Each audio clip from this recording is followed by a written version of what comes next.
These beauty products just arrived at Sephora and I'm gonna tell you all about them.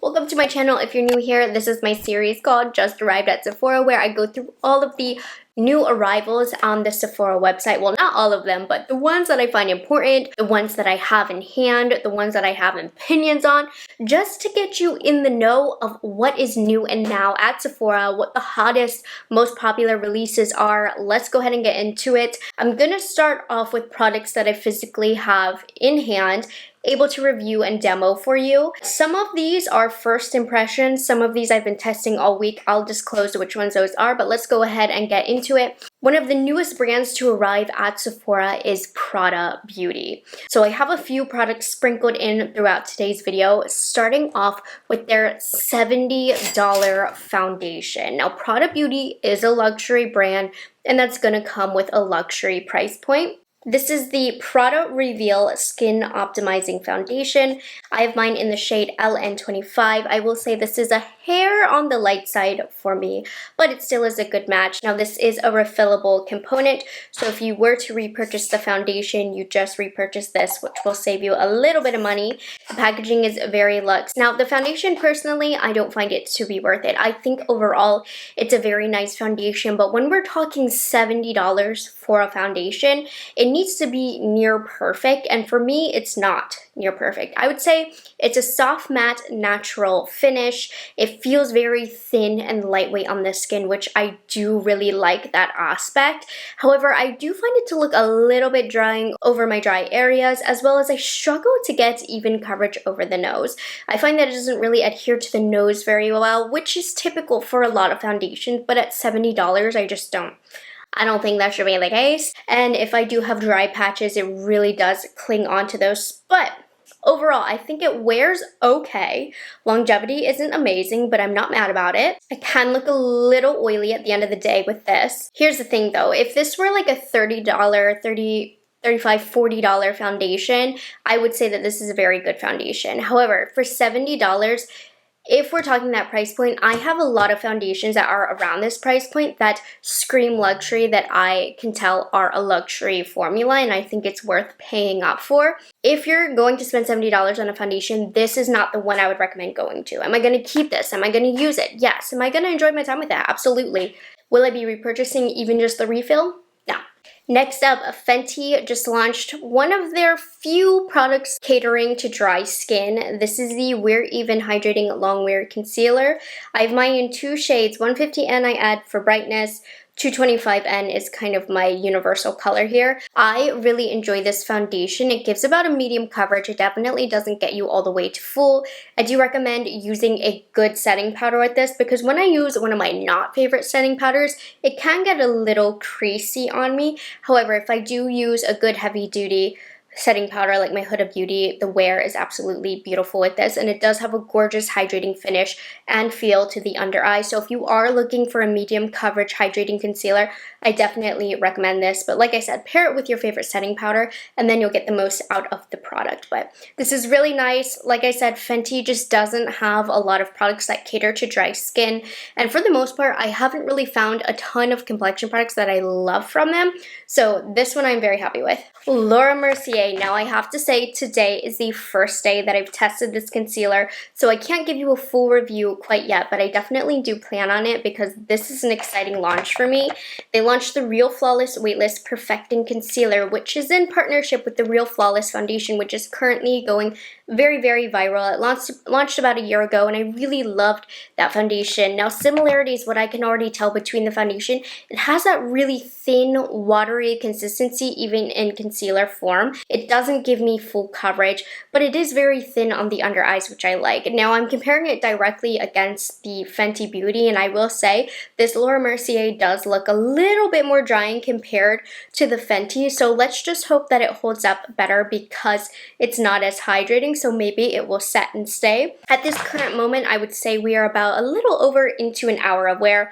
Both eyes are set with the Huda Beauty powder. Both are looking great. I did say that the Laura Mercier felt and looked a little drier, but with the eyeshadow I have underneath. I can't even see that. So far in wear, they're pretty even. But we'll see. I'll have to keep you updated. Make sure you are subscribed to my channel. But overall, this is not really the consistency of foundation that I would go for. But knowing how much I love the foundation, I like that it is similar. So hopefully the wear continues to be good with this. But I'll have to keep you guys updated on that. But just know, with that very viral foundation, they have conveniently launched matching concealers to go with it. Oh, and by the way, shade, I mixed 2N1 and 1N1. 2N1 is just a little dark on me. It'll work better for spot concealing. 1N1 is a little bit better for that more under eye brightening color. Last concealer that I have to talk about, Kosas. This is their very, very popular Revealer concealer. Now, if you know me and you watch my channel, I personally am not a fan of this concealer. I find it always emphasizes like bumps, lumps, fine lines. It's just not very flattering on my under eyes, but a lot of people love it. So if you didn't know, they did just launch multiple shades in more neutral and cool undertones. A big complaint about this product was that all of their shades were very yellowy and warm. So if you liked the formula but didn't like the color, just know that there are now more undertones available for you to purchase with more neutral and cooler tones, which, I mean, if I liked this concealer, I would be a little bit more excited because I prefer a more neutral undertone. If you are a fan, there you go. Huda Beauty, I just talked about the under eye setting powder that I used today. This is one of my favorite formulas. So Huda Beauty launched her setting powders in a new shade, Peach Pie. Now, Peach Pie is going to be available in the Easy Bake Loose Setting formula, which is my personal favorite, as well as her pressed. I did not pick up the pressed powder. I only picked up the loose powder, but I really, really like this. You can check out my socials. I did a short form video where I compared this Peach Pie to Cherry Blossom, which is their pink setting powder, and you can see the difference. And the overall consensus is that Peach Pie is definitely, on my skin tone, more natural compared to the Cherry Blossom because the peachiness does also have a little bit more color correcting tones for me. So overall, I would say I love Cherry Blossom, but the Peach Pie has stepped it up for me because it's more natural for everyday and better for more warm looks. So I'm really into this. This is one of my all-time favorite setting powders, and surprisingly, this color works on me. I was worried that it would be for more medium to deep complexions, which that's not a bad thing, but for my wallet it would be if this didn't work out for me, but it did. So I definitely recommend you check out that short so you can see how it looks on my skin if you're interested, because obviously I recommend the formula. Oh my goodness, Tower 28 did the cutest limited edition collab in celebration of Kung Fu Panda 4 coming out. Now, you guys know I'm half Asian. I grew up with an Asian mother, so these kind of Asian-themed collections always excite me, and I think that this one is so cute. So this is a little set. Like I said, it is limited edition. You get a full-size lip jelly and a full-size cream blush, both in new limited edition shades. So first we have this Shine On Lip Jelly in the shade Magic. It has really pretty gold shimmers running throughout it, and it's just a clear gloss. If you like this formula, this is a fun color. It'll go over any base color. It's hydrating. My thing with these is they don't last that long, but they are really comfortable on the lips and very hydrating. And then I do love this blush formula. So this is in the shade Dumpling Hour.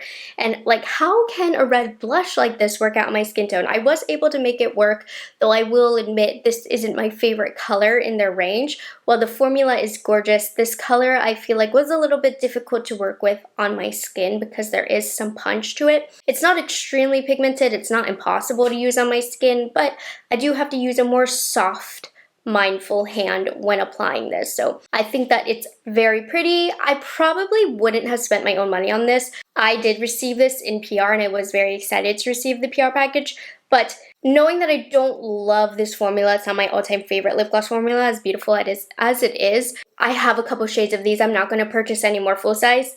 And then this color is just not the most flattering. Wouldn't be my first choice, but it is a very cute set. The Saie Dew blushes just launched in 3 new colors, and I got them sent to me, so I'm able to share with you. So there is Cutie, Sweetie, and Baby. Cutie is the shade that I demoed today. Sweetie is another new shade. It's a little bit more pinky. And then Baby is that purpley blue based pink shade. Now that came out in a limited edition set for the holidays, and it was so well loved that they brought it back in a full size. Now this formula is really gorgeous. I enjoy it. It gives a nice, fresh, dewy look to this cheek. Now if you don't like that dewy, glowy, wet look, you're not going to like this product, but if you do, I really enjoy this over a light, no makeup day where I have a light base and I want a simple, glowy cheek.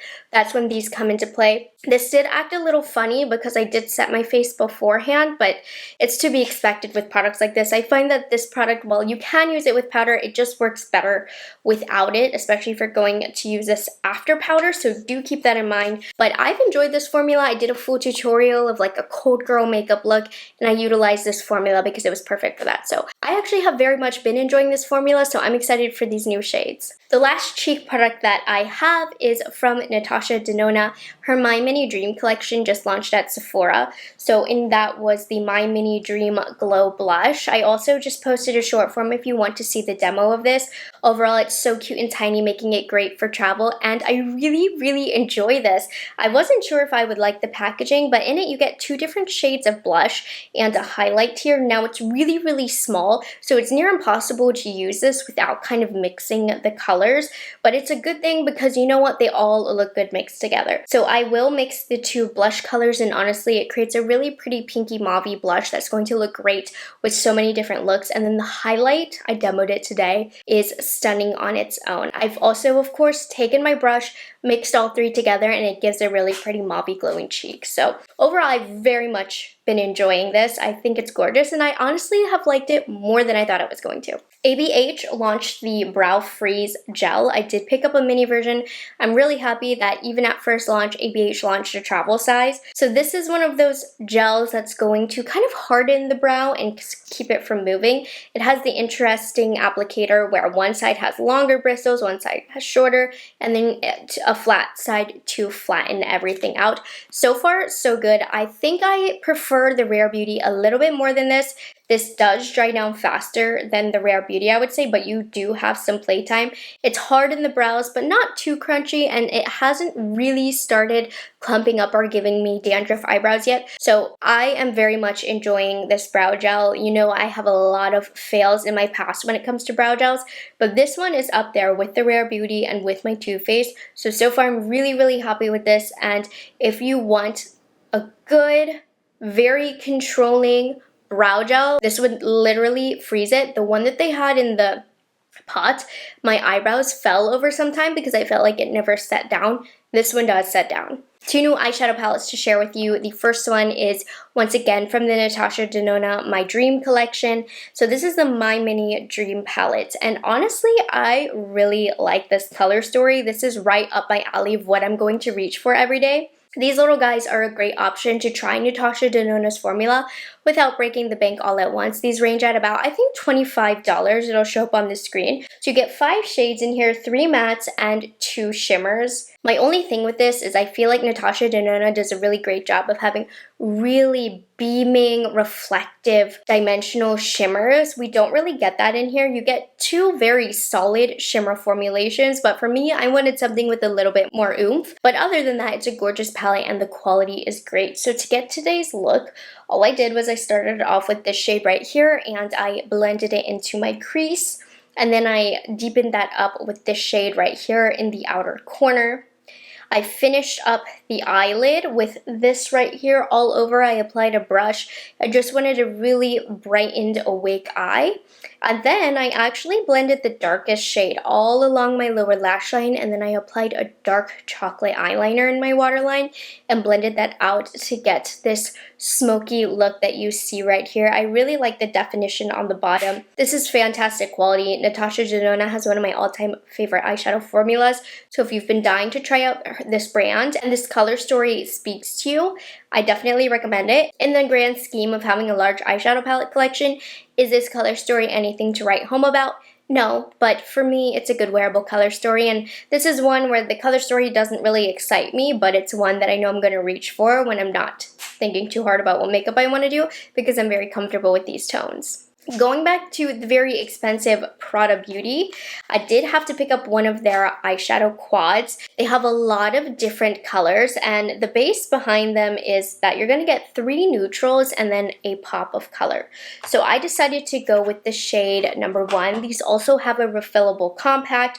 You get really horrible cheap applicators. I don't know why these luxury brands do that. That's very unluxury of them. The swatches look really weak. I wouldn't go by those. This formula does apply really nice and really smooth to the eyelids. I think this is a great formula for mature eyelids. You're not going to get much fallout. They blend like a dream. They have a hydrating aspect. They're not going to like dry out the eyelids, and it's very quick, does the work for you. It's a good formula. I do find that it didn't wear as great though. It did eventually fade, which is unacceptable in my opinion for a luxury formula.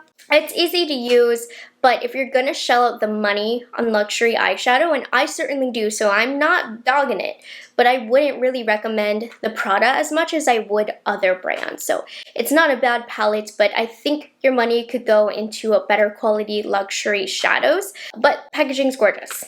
Next up, I have a new mascara for you. Too Faced is really capitalizing on the Better Than Sex mascara.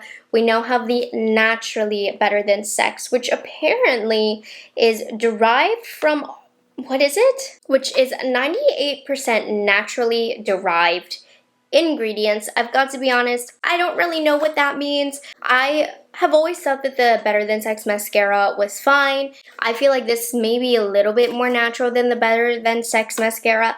I got this in PR. I didn't spend my own money on it. I wouldn't have either way. The brush on these is a little bit too big for me, but it got the job done. I'm having a little bit of flaking going on, but nothing too crazy, and my lashes looked nice. It didn't really build up on the volume as much as it did just definition more than anything. It's okay. There are better mascaras out there, honestly. Not as excited for that one. Let's move on to lips. So we have a new formula from ABH. This is their Lip Velvets. I picked up the shade Peachy Nudes. This is an interesting formula. I've got to be honest, I'm not inclined to pick up another shade, but I will give credit where credit is due. These wear down very pretty, and I'm talking about when you wear it for a long time. It doesn't look dry, crackly, chunky, or disgusting on the lips. It has a powder-like feel on the lips. It is completely matte, and at first when I apply it at the beginning of the day, it's very heavy and dry feeling. It's not heavy. It's very dry feeling. It has full pigment, but it's a bit much with how drying it looks, but it does feel a little bit more on the powdery side. And so I find I never really like the way this looks when I first apply it, but after a few hours, I'm impressed with the wear of it and how it wears down. It doesn't really set, so it's gonna feel flexible on the lips, but it's not going to like crack off. It's going to fade away color-wise, and I'm actually impressed with how the wear down on this is. I find also when I put gloss on top of this, it almost disintegrates on my lips. I don't really like putting gloss over this. What I'll do is put on like a balm underneath and then this over top, and that kind of aids with hydration and adding a little bit of shine, but this doesn't really agree with lip gloss. Overall, it's really not my favorite formula. It gets the job done, but there are other like clay-like formulas that I prefer. But the saving grace to this is the wear is actually really, really nice. Makeup by Mario launched a new formulation / finish of his lipsticks. These are the Super Satin lipsticks. I was not a fan of his original lipstick launch. I felt they were very dry. They had a lot of drag on the lips. These are really nice. They aren't an overly creamy formula, but you can definitely feel they're completely different from the first formulation, and they do have a really pretty satin look. I love the pigment level that you get. It does have a little bit of buildability there, and it's comfortable on the lips, like I said, without being overly hydrating, so it's going to give you a little bit of longer wear compared to what you're going to get with a more hydrating lip product. So a satin lip product, so it is a little bit hydrating, but it has a nice wear to it. This is a product that I definitely want to eventually own more colors of, so we are very happy with this. Another lipstick that I picked up is from Prada Beauty. This is going to finish off the new Prada Beauty launches.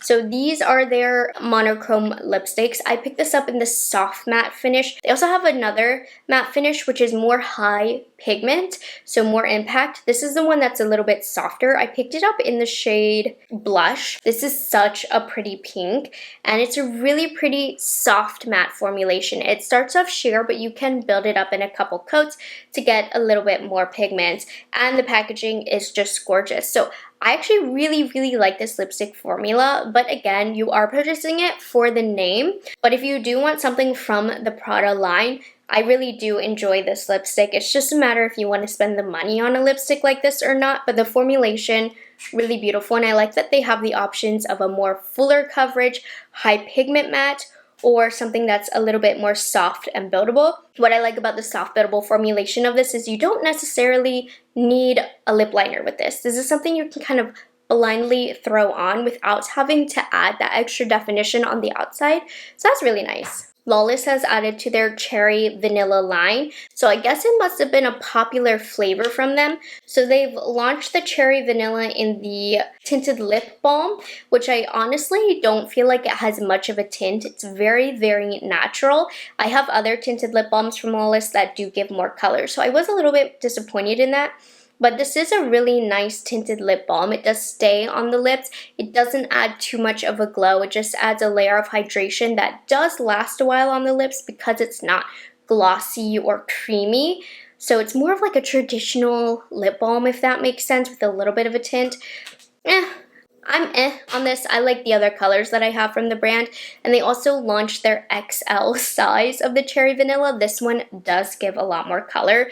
Now, this existed before. This is just a new size, but I hadn't tried it prior to this, and honestly, it gives a really pretty sheer red tint to the lips that's not overwhelming, and this is one of my favorite gloss formulations because it does completely smooth the lips. I love these XL ones because the first ones, the original sizes, I feel like they were really small for how often I use these, and I use them a lot. So excited about that, and I do like the color better in the Forget the Filler Lip Plumping Gloss formulation. Gucci Beauty launched a 6-shade line of their plumping lip glosses. The packaging, while I do love Gucci, I think that this one is a little bit juvenile, but I still am the sucker who bought it. Now, I went into store and I swatched all 6 shades, and I've got to be honest, there really is only 2 shades because they are very sheer. So I actually went with the darkest shade, which in my opinion gives the perfect amount of pigment. It's not too overwhelming, but it does add that wash of brown.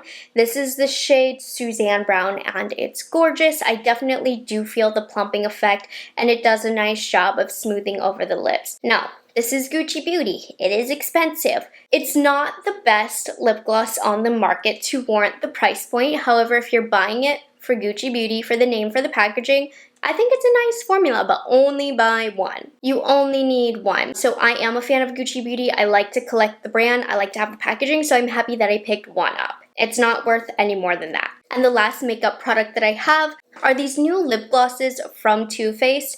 These are the Kissing Jelly glosses, and I got them sent in PR, all of the shades, and I can't help but say I feel a little too old for this launch. I don't think this was meant for my demographic. If you have teenage daughters, young daughters, I think they'll really enjoy this if they want to go to Sephora and treat themselves. It honestly is a very hydrating formula. It's not sticky at all. It doesn't have a ton of longevity, and most of the shades are clear. So there are 6 of them. Most of these, as you'll see from the swatches, they pretty much look the same. What's going to differentiate them is the scent. So all of these have a matching scent to the name. There's raspberry, sour watermelon, which smells like a really good watermelon, grape soda, which is delicious, bubblegum, pina colada, sweet cotton candy. I do have to say though, bubblegum is really pretty on the lips because you do get those pink shimmers. Yeah, if you are a grown adult who doesn't care too much about the cute, nostalgic, young vibe that these give, I don't think you need to have these. The formula isn't life-changing, but I do think if you have a daughter, or you know, any child who wants these, I think they're nice. They kind of resemble, I want to say, like a lip oil a little bit. They're thinner than a lip oil, but they do have hydration, but it's that scent, that flavor to it that really is what makes these special. Formulation-wise, nothing to write home about, but cute, fun, definitely not meant for my age group, I think. But I still think they're fun. And you can see the gloss, like, it's minimal. I don't know what Too Faced was doing there, honestly. I don't know what their goal was. Okay, when it comes to my just arrived at Sephora videos, I have skipped skincare in the past, but I did just do a PR unboxing yesterday, so I do have some of the new skincare that's launched, so I thought I would share them with you. I'm not a skincare expert, I'm not an ingredient buff, but I just want to show you what's out there. Glow Recipe is one of the skincare brands that I choose for the packaging alone. I think that their packaging is gorgeous. They did just launch their Cloudberry Bright Essence Toner. So what this is, it's an essence toner that's going to brighten and even complexion. I'm totally reading this from the Sephora website. So it's supposed to reduce the appearance of hyperpigmentation while hydrating and softening dull, dehydrated skin for visibly enhanced radiance. That is what I've noticed is really trendy with skincare is dullness, radiance, tightening, hyperpigmentation, fine lines. It seems that a lot of skincare is trying to target those. So that's what this one seems to be for. I'm quite excited about these water banks from Laneige. So these are hydrations, moisturizers. They're moisturizers.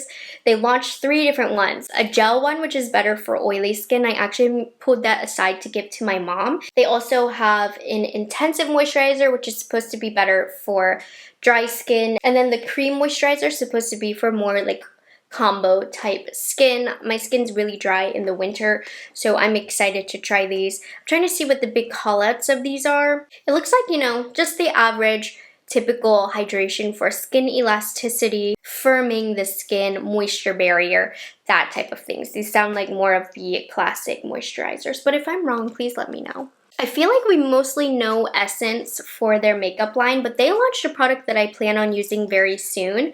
This is the Ilia The Base Face Milk, and it's a lightweight moisturizer, which I'm really hopeful for in the way of before applying makeup. So it's a mixture, like a hybrid of an essence as well as a moisturizer, which is going to hydrate, reduce visible redness, smooth texture, and strengthen the skin barrier. Like a drink for your skin, as they say. And with it being that thin essence moisturizer hybrid, I'm hoping to apply this before my makeup. I have a good feeling about this. I haven't tried it yet. I don't want to open up skincare unless I'm actually going to incorporate it into my routine, but I'm very much so planning on doing that. Now, Caudalie is not an expensive skincare brand, so I'm always very grateful when they send packages through. These sound very interesting. So these are retinol alternative creams. So they are going to work on firming the skin, hydrating the skin, and target fine lines, wrinkles, dryness, and loss of firmness and elasticity. I wonder how it's a retinol alternative. Because I'm not an ingredient buff, I don't know the answer to that. But these are moisturizers. So they have one that's targeted more for daytime use and one that's targeted more towards nighttime use. Caudalie is a well-loved skincare brand, so I thought that these sounded interesting. I guess the ingredient is resveratrol. Okay, my favorite skincare brand of 2023 was Kiehl's, and they just launched an Ultra Facial Skin Barrier Repair Balm with squalane. Nude Sticks just launched a product like this as well, and I actually brought that Nude Sticks one with me on my flights and travels, and I was like applying it to my directly dry patches, and I loved it. So I'm gonna have to compare the Kiehl's to the Nude Sticks, but they also have this. It's pretty much just like a hydration balm that you put on your skin, and it's very portable. So in the winter, you can take this on the go if you need to hydrate your skin. I also was using it on my lips as well. I just like that this is pretty much a portable moisturizer for the skin. So I'm actually very excited about this. I'm gonna pop this in the purse. They sent it over with this little case to add to your keychain. So clever. Really excited about this because Kiehl's just does a phenomenal job with skincare. Benefit also just launched their Whiplash Lash Enhancing Serum. So very interesting that they decided to launch a lash serum of their own. This is something that you pretty much put in your skincare routine and you put it along your lash line, and it's supposed to help make your lashes longer and fuller. And I am a believer of lash serums. They really do work. I can't speak for the new Benefit Whiplash, but just in general, they do work. Now this is $52. She's not cheap. But lash serums in general aren't a cheap product. So my eyes can be sensitive with some lash serums, so I don't know how my eyes going to react to this one. But generally speaking, lash serums do work. Don't know about benefits though, but they did launch one of their own, which honestly I find a little odd. But go off, Benefit. So while I did try and cover as much as I could, I can't get my hands on absolutely everything. Here's some more new launches that I'm personally excited about and caught my eye. NARS just launched their new Afterglow Irresistible eyeshadow palette. I passed on it because I have so many NARS eyeshadows, and this eyeshadow palette just looks so familiar to what they've already launched in the past and what I've had. So I have skipped out on it, but I did see it in store and it was very, very beautiful, and I do like the NARS formula. So if this is catching your eye and it's not too repetitive in your collection, I think that this one could be a good pickup. Hourglass just launched their lip liners, which I have yet to get my hand on. I'm going to, you guys. This is a Shaped and Sculpt liners. When I went to Sephora last, they didn't have them out that morning, and then I left and they put them out, so I was a little bit late, but next time I go into Sephora, I will absolutely be purchasing one of those shades. Pat McGrath Labs, I do have an upcoming shopper drop where I talk about why I'm not purchasing this, but they did just launch on Sephora the Daring Desire Quad. Just basically really repetitive here for me, not excited about this, but there also are a couple other new Pat McGrath launches that you can look at, but haven't really been excited with what they've been launching. Summer Fridays launched their Dream Lip Oil. This is a big one, and I did buy it. It got delayed with all of the snow, so I got caught up, not in Miami, but wherever their distribution is. I don't have it yet, but it's on the way. Really excited about this. My hopes are high because their lip butter bombs were so viral, so I definitely plan on checking this one out. This is one of the hottest, newest, most viral products at Sephora, in case you were curious. So if you do happen to run into it, you're a lucky one because they're selling out like crazy. Sephora Collection also launched some interesting products. We have this contour, but I've been seeing this powder luminizer everywhere, and I feel like Sephora Collection just doesn't go viral that often, so that's why I'm actually quite intrigued by these. The powder luminizer kind of looks stunning, so this isn't a shopper drop, but just know that they launched it. And then they also launched from Sephora Collection their Best Skin Ever line, which is one of their more popular lines in terms of complexion, a hydrating glow concealer. The one that they had before was pretty full coverage. This one is more on the natural side. And there we have it, you guys. Those are all of the new items that just arrived at Sephora that I wanted to talk about, share with you guys, demo. I hope this was a great guide to you if you were curious and just aren't sure what's on the landscape for Sephora right now. I've covered it all for you, so let me know what you're most excited about that has just arrived at Sephora. What have you already picked up and what are your thoughts? Hope you guys enjoyed this video and found it helpful, and I'll catch you guys in the next one. Bye guys, have a good one.